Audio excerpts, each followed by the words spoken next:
ایک غریب بوڑھا لکڑہارا اپنے بڑے سے کنبے کے ساتھ جنگل کے قریب واقع ایک چھوٹی سی جھونپڑی میں رہتا تھا۔ اس کے بیٹے اور بیٹیاں بہت کم عمر تھے۔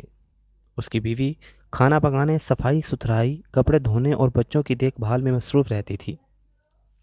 بوڑھا جنگل میں جا کر لکڑیاں کاٹ کر لاتا تھا اور اسے ایک گٹھڑی میں باندھ کر اپنے گدھے پر لادتا اور قریبی گاؤں کے بازار میں جا کر بیچ دیتا، اور اسی طرح کنبے کا گزارا ہوتا رہا۔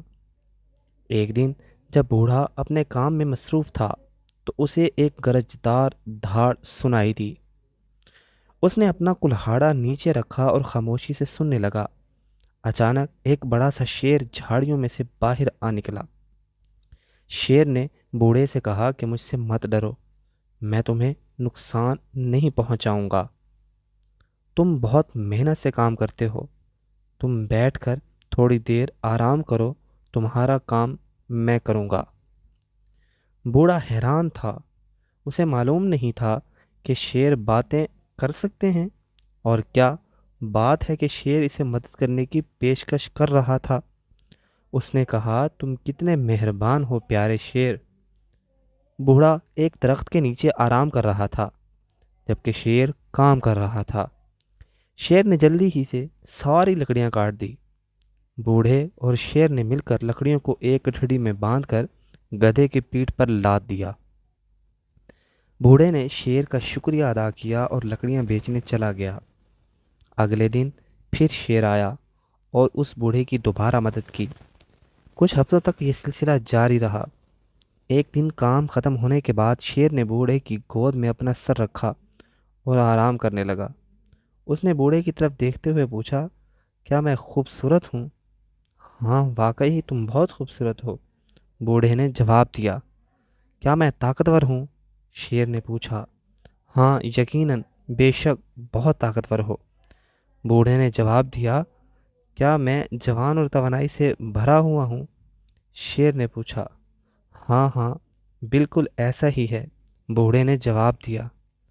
کچھ دیر سوچنے کے بعد بوڑھے نے شیر سے کہا، تم میں ایک چیز کی کمی ہے، تمہارے جسم سے بدبو آتی ہے۔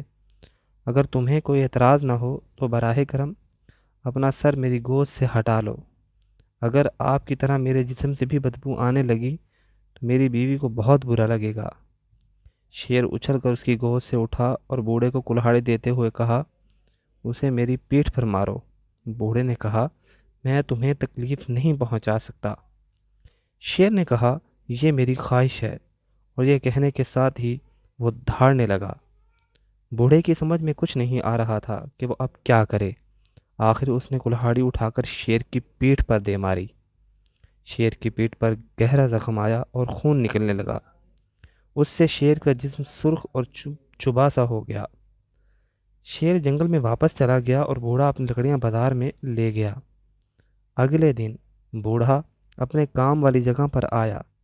شیر آیا اور اسے دور سے دیکھتا رہا لیکن کوئی بات نہیں کی۔